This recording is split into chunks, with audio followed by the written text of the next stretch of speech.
The digital clock on my dashboard flashed midnight as I pulled into our driveway. Christmas Eve had officially arrived, though the holiday spirit had abandoned me somewhere between the third cardiac arrest and the fifth car accident victim at Oregon Regional. My shoulders ached after a 14-hour shift in the trauma unit, my scrubs bearing the invisible weight of other people's tragedies. I fumbled with my house key, expecting darkness. Michael was away on business until tomorrow morning, and Maya had texted earlier about heading to my parents for their annual Christmas Eve dinner. The thought of my 16-year-old daughter spending time with family had been the one bright spot in my exhausting day. When I pushed open the door, soft lamplight spilled across our living room. My breath caught in my throat.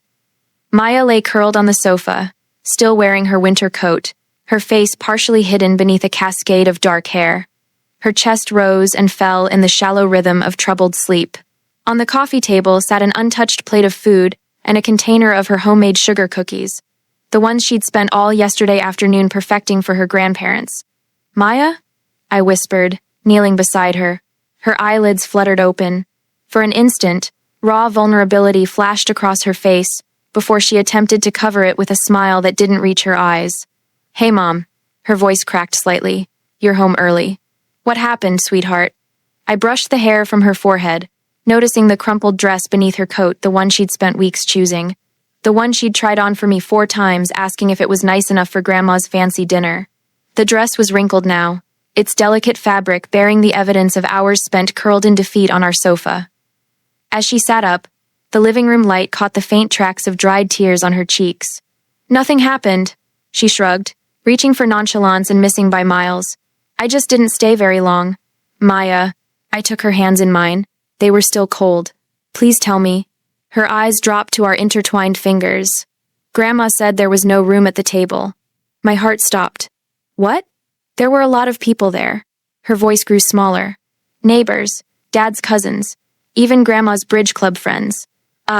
The image formed in my mind with painful clarity. My daughter, driving herself to her grandparents' home in the car she'd only had for 3 months, proudly bearing gifts and homemade cookies, expecting to be welcomed into the warmth of family tradition. "I drove over around 6, Maya continued, the words tumbling out now. "I parked where Uncle Jack always parks, you know? And I checked my hair in the mirror about 100 times. I nodded, my throat tight. Grandma answered the door with that smile. "You know the one." Maya's fingers twitched in mine, and she said, "Oh, we weren't expecting you until your mother arrived." The familiar cold feeling spread through my chest, the one that always accompanied interactions with my mother. Helen Morgan, master of the subtle rejection disguised as practicality. "I could see everyone at the table," Maya continued. "They had the leaves in, the way they do for Thanksgiving. 26 people, Mom," I counted. There was Aunt Carla and Uncle Jack, and all their kids. There was Mrs. Peterson from next door, and Mr. and Mrs. Lambert from the bridge club. I closed my eyes, already knowing where this story ended. "Grandma told me there wasn't a chair for me." Maya's voice cracked slightly. "She said they hadn't set a place because they thought I was coming with you later. She said the guest room was full of coats, but I could wait in the kitchen if I wanted." My hands began to tremble. Aunt Carla pretended to be really interested in the potatoes. Maya swallowed hard. "So I left the gifts and cookies and said I'd see them tomorrow. You drove home in the rain." It wasn't a question. I'd driven through the same storm. Maya nodded. "It wasn't so bad." But it was. It was bad in ways that my 16-year-old shouldn't have to understand yet. The familiar weight of family obligation pressed down on me, the same weight I'd carried since childhood.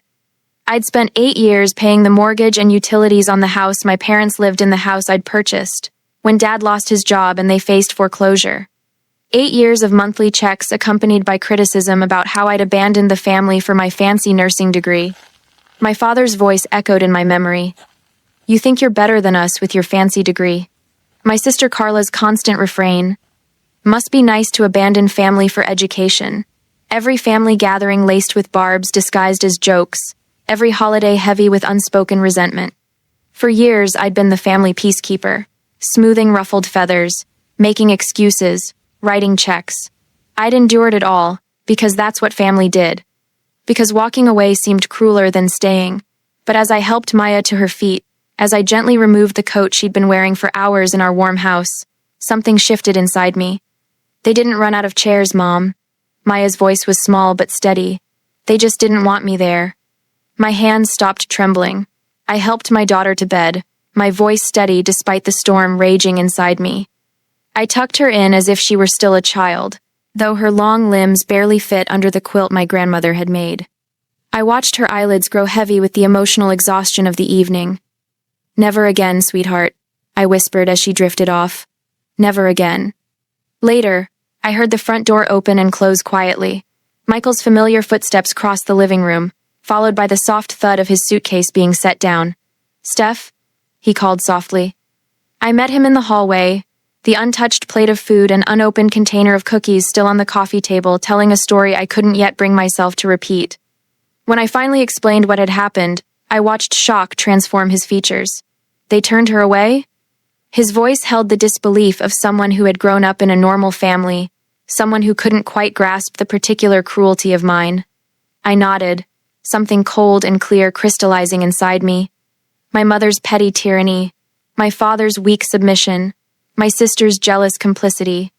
In the quiet of our home, with my daughter sleeping down the hall, I made a decision without speaking it aloud.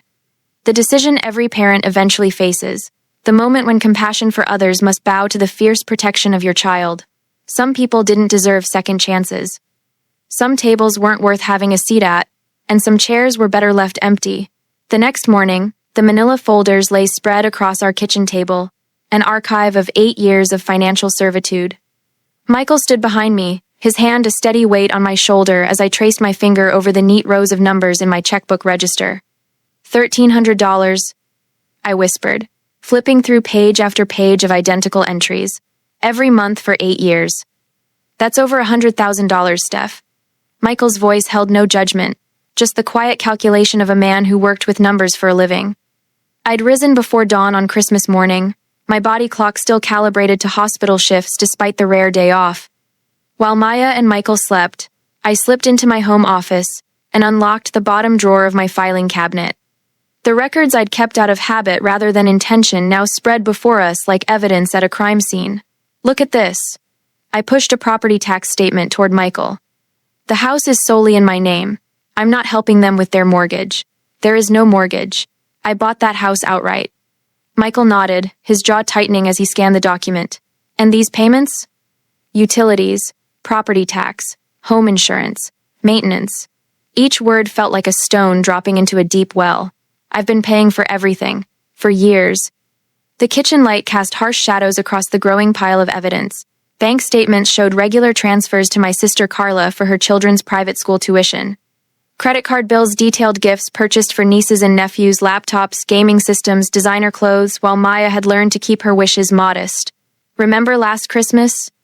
I pulled out a credit card statement. I bought Carla's daughter Lily that $1,000 laptop for her coding class. Maya asked for art supplies, just watercolors and decent paper. Michael's finger traced down to a handwritten note I'd made on the statement margin. Helen said Maya's request was finally reasonable. Beneath that, another folder held a stack of birthday cards from the past 5 years. Each one from my parents contained a crisp $20 bill for Maya. Each one for Carla's children contained checks for hundreds. "I should have seen it sooner," I whispered. The morning light strengthened, illuminating a small leather-bound book I'd found tucked between Maya's mattress and box spring while putting away clean sheets last month. I hadn't meant to read it then, respecting her privacy. Now, with her permission given in a sleepy morning conversation, I opened the journal to the pages she'd marked. "Grandma told everyone my art award wasn't real because my school gives them to everyone. It was the regional showcase winner, only one student from each high school. Oh, Cousin Lily's dance recital today. Everyone went. Grandma said there wasn't enough room in the car for me. Found out later they took 2 cars. Christmas at grandparents again. All the cousins got Apple Watches. I got socks. Mom looked sad but didn't say anything. I don't want to make it worse for her." The last entry, dated just 2 months ago. "Haven't told Mom about Thanksgiving dinner. She works so hard. No point making her feel bad when she can't fix Grandma anyway."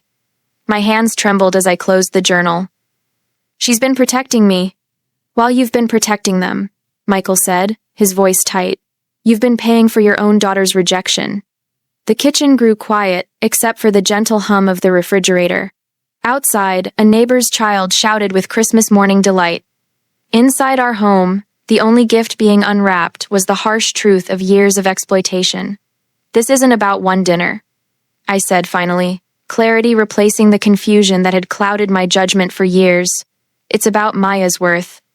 Michael pulled out the chair beside me, his movements deliberate as he gathered the scattered papers into neat piles. You've been their safety net for years, he said quietly. They've been Maya's nightmare. The doorbell rang, startling us both. I glanced at the clock, 10:30 a.m. Sarah Williams stood on our porch, a bottle of champagne in one hand and a foil-covered dish in the other. Merry Christmas, she called as I opened the door. I brought brunch. Hope that's okay. Sarah, my attorney friend who'd helped me purchase my parents' house years ago, took one look at my face and set down her offerings on the entry table. What's wrong? An hour later, Sarah sat at our kitchen table, legal pad covered with notes, champagne forgotten. It's straightforward, she said, tapping her pen against the property tax statements. The house is in your name. They're essentially tenants without a formal agreement. We can file a 60-day notice to vacate. Isn't that cruel? The question slipped out before I could stop it, the ingrained guilt rising one last time. Sarah's eyes narrowed. Is it cruel to stop someone from taking advantage of you?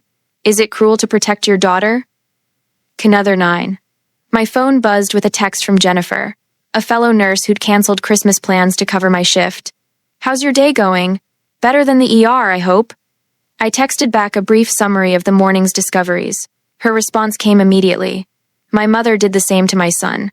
Call me if you need to talk to someone who's been there. Michael's hand covered mine on the table. I'll support whatever you decide. I need to talk to Maya first, I said. We found her in her room, sketching by the window, morning light catching in her dark hair. The Christmas tree lights reflected in her window, casting colored shadows across her drawing. Mom? She looked up, sensing the weight of our presence. What's wrong? I sat beside her on the bed, choosing my words carefully. We're not going to your grandparents for New Year's. Something flickered in her eyes, relief, uncertainty, then a cautious hope. Really? Really. And there are going to be other changes too. I explained as gently as I could about the house, the financial support, the decision forming in my mind. With each sentence, her shoulders relaxed incrementally, as if a burden was lifting. Sarah's downstairs, I finished. She's helping us draft some letters. Maya nodded slowly. Are you sure? They're your parents. The simple question held layers of concern not for herself, but for me. Even now, she worries about my feelings, my relationships. I'm sure, I said, the decision solidifying with each passing moment. This isn't just about one dinner. It's about you. About us. Later that evening, after Sarah had gone home promising to return with formal documents, after Jennifer had called offering quiet encouragement and understanding, after Michael had ordered Chinese food because none of us felt like cooking, I sat at the kitchen table again. The eviction notice lay before me, its formal language masking the emotional weight behind each word. 60-day notice to vacate premises. Next to it, a letter terminating financial support, effective immediately. My hand didn't shake as I signed both documents. Michael stood in the doorway watching. You okay? No, I admitted. But I will be. The weight of years of enabling toxic behavior pressed down on me as I sealed the envelopes. Tomorrow, these will be delivered. Tomorrow, everything will change. I climbed the stairs slowly, exhaustion from the emotional day settling into my bones. I paused at Maya's door, finding her still awake, scrolling through her phone. All done? She asked. I nodded. All done. She set down her phone, studying my face. Then, slowly, her lips curved into a genuine smile, the first I'd seen in days. Mom, she said softly, I've never seen you stand up to them. In that moment, in my daughter's quiet approval, I found the strength to face whatever came next. 3 days later, the eviction notice lay in torn halves on my porch, Helen standing over them with color high in her cheeks. Despite the winter chill, sweat beaded along her hairline, her finger jabbing toward me like a weapon. This is how you repay everything we've done for you? She waved the torn paper. After all the sacrifices? I leaned against the doorframe, surprised by the calm spreading through my chest. The old Stephanie would have rushed to smooth things over, would have felt the familiar twist of guilt in her stomach. But Stephanie had watched her daughter come home alone on Christmas Eve. You'll need to leave the premises within 60 days, as legally required. My voice remained steady. Since you've destroyed the notice, I'll have my attorney send a certified copy. Helen's mouth opened, then closed. This script wasn't following her plan. Lily's robotics camp is next month. She switched tactics, her voice softening. $800. If you'll just handle that, we can forget this nonsense. My sister Carla's daughter, the golden grandchild who never lacked for attention or chairs at family dinners. No. One syllable. So simple, yet it had taken 42 years to find. Helen's mask slipped. You always were a selfish girl, putting yourself above family. Goodbye, Mother. I closed the door on her sputtering rage. Inside, I leaned against the wall, waiting for the familiar flood of guilt that never came. Instead, I picked up my phone and called Sarah Williams, my attorney. We need another eviction notice, certified this time. The voicemails started that evening. Dad's voice carried none of Helen's fire, just a weary disappointment more effective at triggering guilt than my mother's rage had ever been. Stephanie, you're destroying this family over nothing. Your mother is beside herself. Call us back so we can fix this. Nothing. Maya's exclusion was nothing. 8 years of financial support was nothing. I deleted the message. By morning, my phone buzzed with extended family. Uncle Robert asking what this nonsense was about evicting my parents. Aunt Susan, wondering if I was having some kind of breakdown. Cousin Beth, suggesting I speak with my pastor about honoring thy father and mother. Then came Carla's Facebook post, shared by 17 family members before lunch. Prayers needed for my elderly parents facing homelessness because my sister has abandoned her family responsibilities. Some people forget who was there for them when they needed help. The bank manager looked uncomfortable as I sat across from him, requesting the termination of automatic payments to my parents' accounts. These have been set up for 8 years? He asked, scanning the screen. Yes, mortgage, utilities, property tax, and a monthly stipend. I placed my driver's license on the desk. All of it ends today. His fingers tapped across the keyboard. And you're certain? Completely. I met his eyes. I'd also like printed records of all payments made to date. He nodded, clearly relieved I wasn't emotional. People expected tears from women changing long-established financial arrangements. They expected wavering and second-guessing. They didn't expect the calm that comes with absolute clarity. At home that evening, I created a folder on my laptop, documentation. Inside went scanned bank statements, property records, showing my name as sole owner, and screenshots of Carla's posts. I started a new document titled Communication Timeline. Every call, text, and voicemail would be noted. Their tears never stopped them from hurting Maya. The thought appeared in my mind with crystal clarity as I typed, why should my tears stop me from protecting her? Michael found me in the home office. Printouts spread across the desk. Security cameras arrived, he said, setting a box on the floor. I'll install them tomorrow. I nodded, adding a note to the timeline about Helen's visit. Your mother called my cell, said I needed to control my wife. His laugh held no humor. I told her I've never tried to control you, and I'm not starting now. Said, thank you. I reached for his hand. Stephanie, his voice softened. Are you sure about this? I've never been more sure of anything. I squeezed his fingers. They had 26 people at that table, Michael. 26 people, and no room for Maya. 26 people, and no room for Maya. 3 days later, Helen ambushed me outside the hospital. My night shift had ended at 7 a.m., and I was walking to my car when her voice sliced through the crisp morning air. After all we've done for you. She stood blocking my path, Raymond beside her looking uncomfortable in the harsh fluorescent lights of the parking garage. 2 nurses from my unit slowed their pace, watching with concern. I gave them a small nod to indicate I was okay. What you've done to Maya is unforgivable, I said, keeping my voice measured. 1 dinner. Helen threw her hands up. This is about 1 dinner? You're throwing your parents out on the street because your daughter didn't get special treatment? Special treatment? The words escaped before I could contain them. She's my child, your granddaughter. She drove herself to a family dinner and was told there wasn't room. We didn't expect her until you arrived. There were 26 people at that table. My voice remained steady. Neighbors, bridge club members, everyone but Maya. Helen stepped closer. I have always put this family first. I have sacrificed everything. The house is mine. The bills are ending.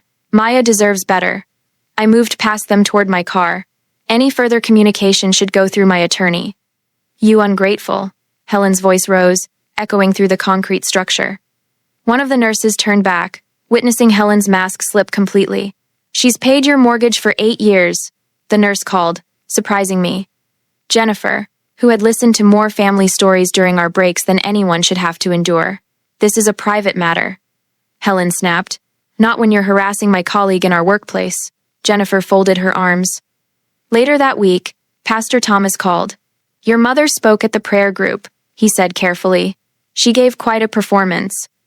I imagine she did. I wanted you to know I've spoken privately with several members who heard her version of events. His voice was kind but firm. I reminded them that family situations are rarely as simple as they appear from one perspective. Thank you. The lump in my throat caught me by surprise.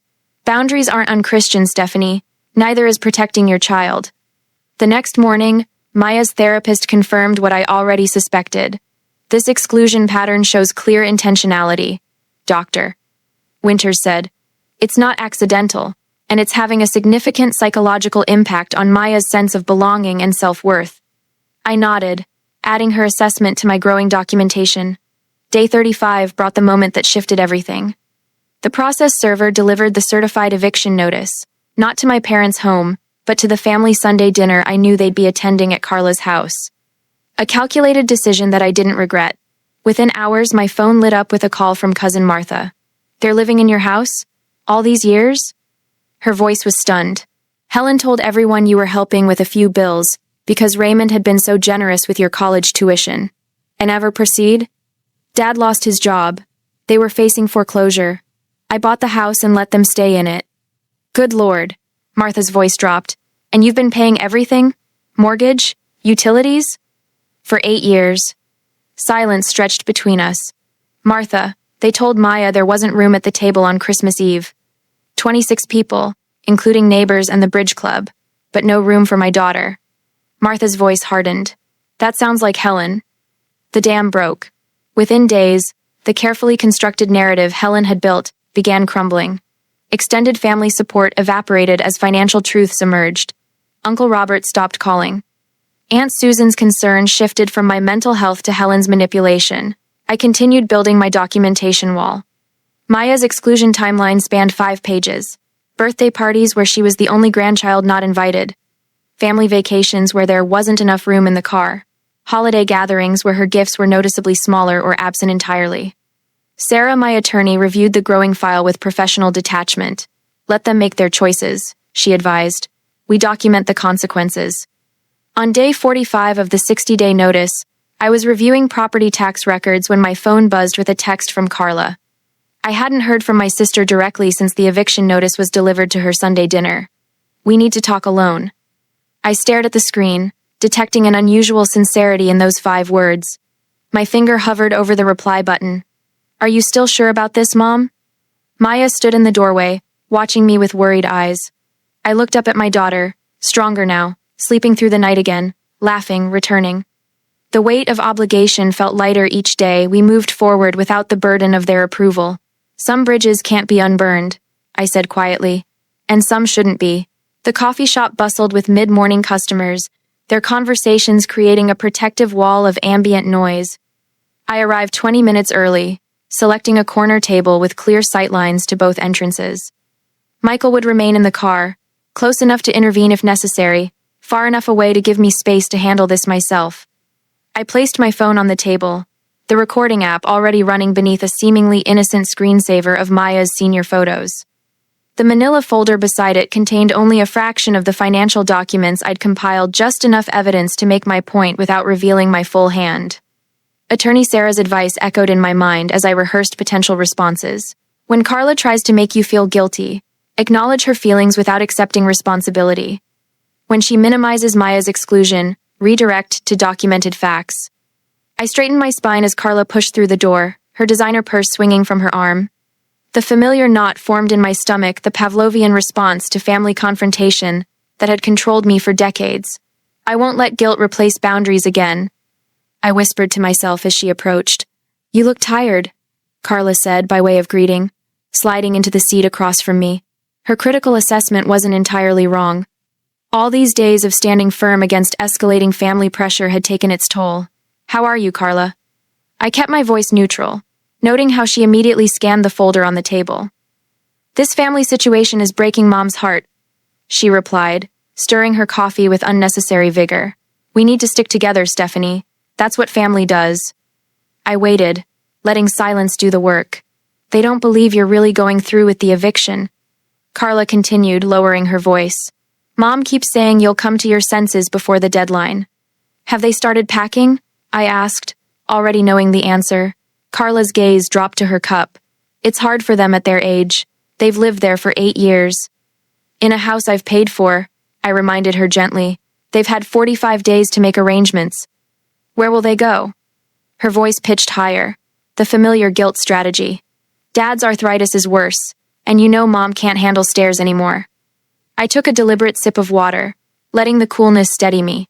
"Their housing isn't my responsibility anymore." "Maya can have a seat next time," Carla blurted, leaning forward. "If you'll just stop this madness, we'll make sure she's included. I promise." The rehearsed line I'd prepared evaporated as white-hot anger flashed through me. I reached into the folder and slid a single page across the table. "This is a timeline of every time Maya was excluded from family events over the past 3 years," I said quietly. "Different occasions, Carla. Birthdays, holidays, weekend barbecues. Thanks for watching." She glanced at the paper without touching it. "Did you ever once stand up for her?" I asked. The question hung between us. Carla's silence is more damning than any excuse she might have offered. "The eviction stands," I said, my voice steadier than I'd expected. "The financial support ends.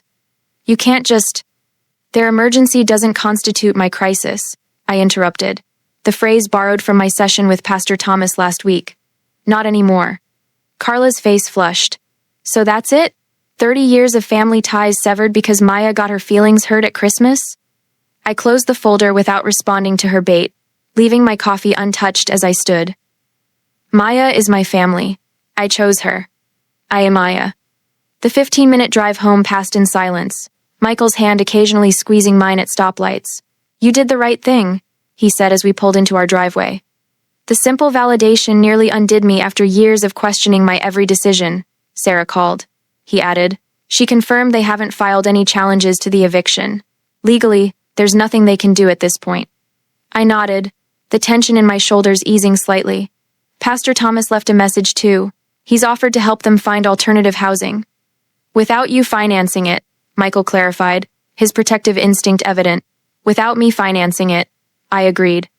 Jennifer from work had promised to come by that evening, another unexpected ally who'd emerged when I'd finally allowed myself to be vulnerable about my family situation.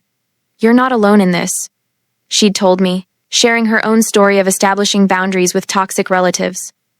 Maya's bedroom door stood open as we passed. Her therapist's latest art project spread across her desk.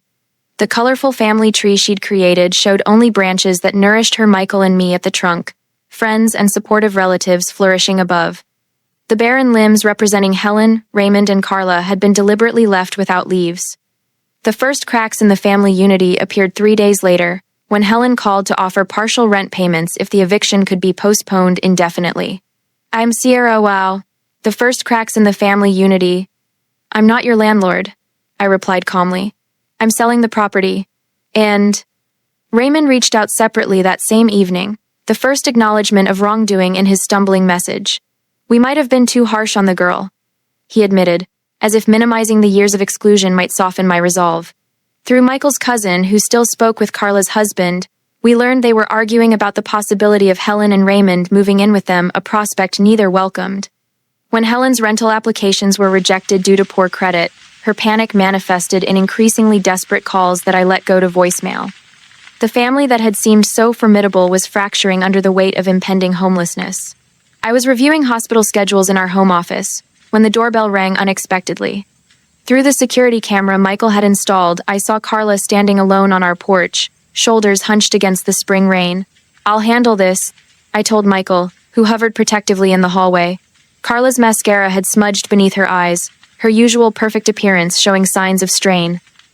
"We need help with the rental deposit," she said without preamble when I opened the door. "Just a loan, Stephanie. They'll pay you back." The request might have worked 2 months ago, triggering my caretaker instincts and opening my checkbook without question. "You saw them turn Maya away," I said instead, my voice quiet but firm. "You sat at that table and said nothing." Something shifted in Carla's expression, the first recognition of consequences beyond inconvenience. "I didn't think you'd actually go through with it," she whispered. "That was your choice," I replied, feeling no triumph at her distress. "This is mine." "This." She left in silence, her final attempt at manipulation falling flat against the boundary I'd established. From her window upstairs, Maya watched her aunt's departure. I found her there moments later, her expression thoughtful rather than victorious. "Are you okay, Mom?" she asked, reaching for my hand. In that moment, I realized the true measure of our healing, that my daughter now worried about my well-being as much as I worried about hers. The knowledge strengthened my resolve even as it softened my heart. "I'm better than okay," I told her, and for the first time in months, it wasn't a lie. Day 58 arrived with the inevitability of a ticking clock. I stood at my living room window, watching 6 cars pull into our driveway one after another. The family intervention my mother had orchestrated unfolded with military precision, just as I'd expected. "They're all here." I called to Michael, who was helping Maya with her calculus homework at the kitchen table. Michael looked up, his expression calm but resolute.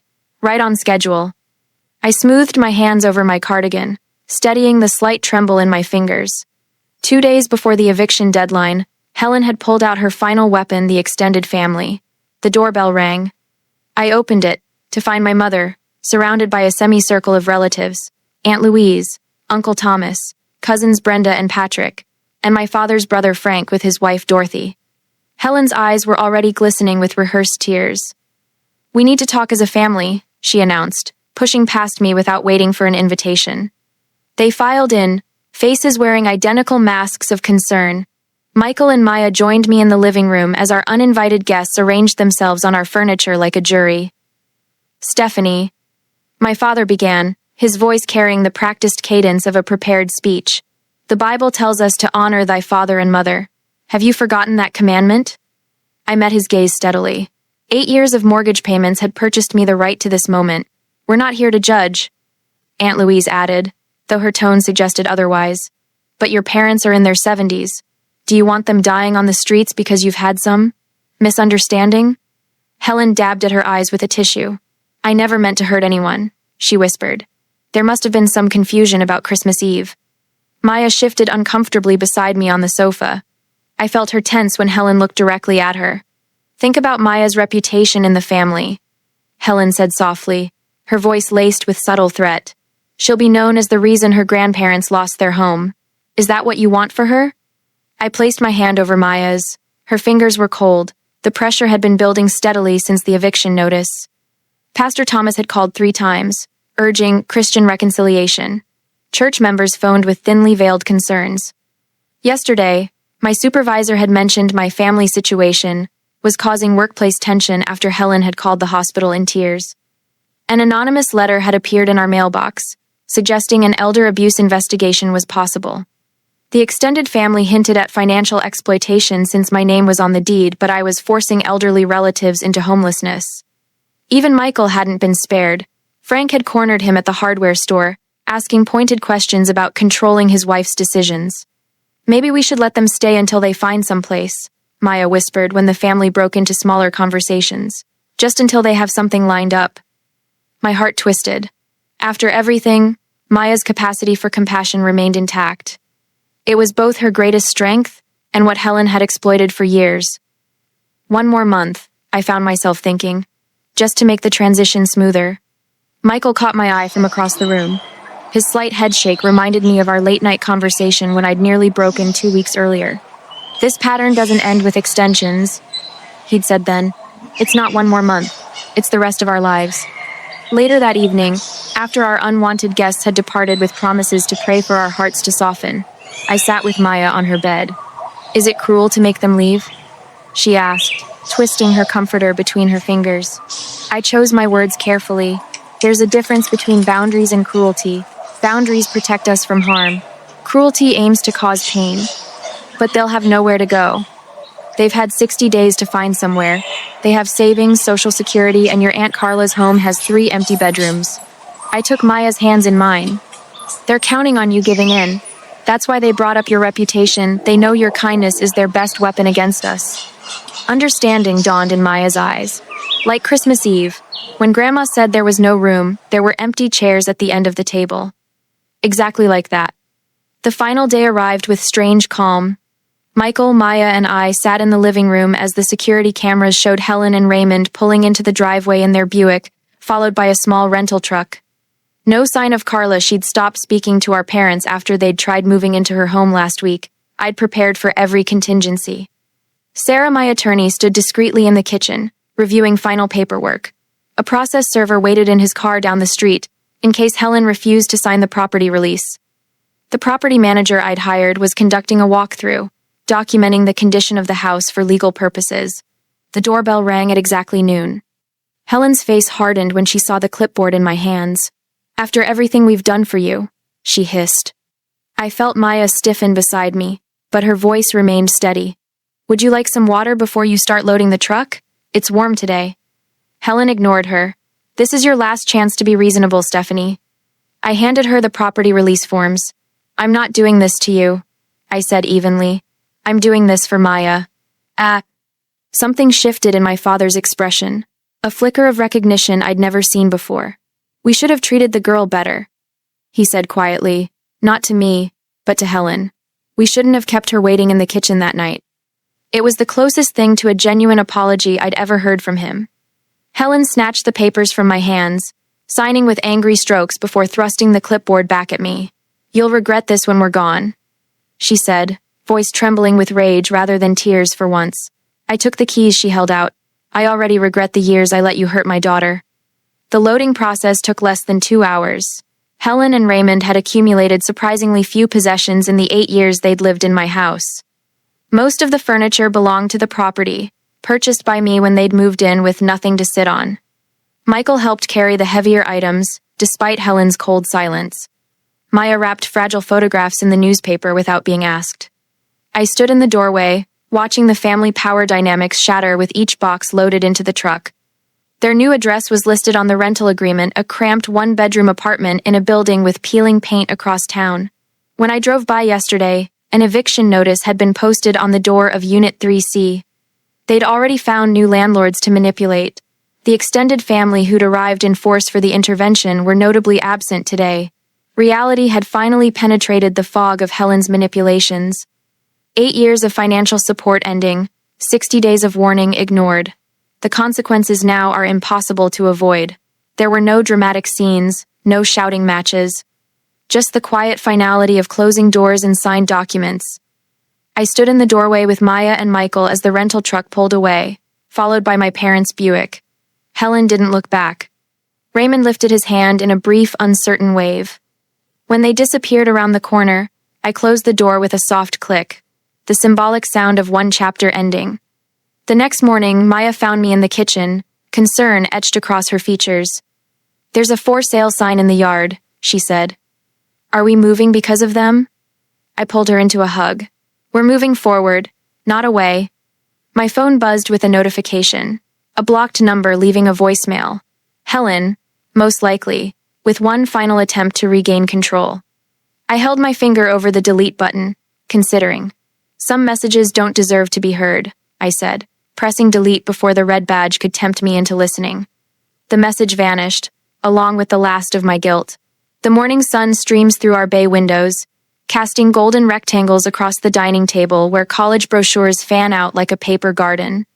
Maya's fingertips trace the embossed logo of her top choice, while Michael refills our coffee cups. 2 years have transformed our lives completely. "Oregon State has that environmental science program I told you about," Maya says, tucking a strand of hair behind her ear.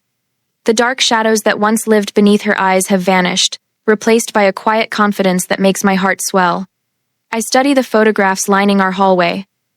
Maya at her science fair victory, her hiking trip with friends, her smiling face receiving her acceptance letter. Each image captures the steady rebuilding of her spirit, brick by brick, smile by smile.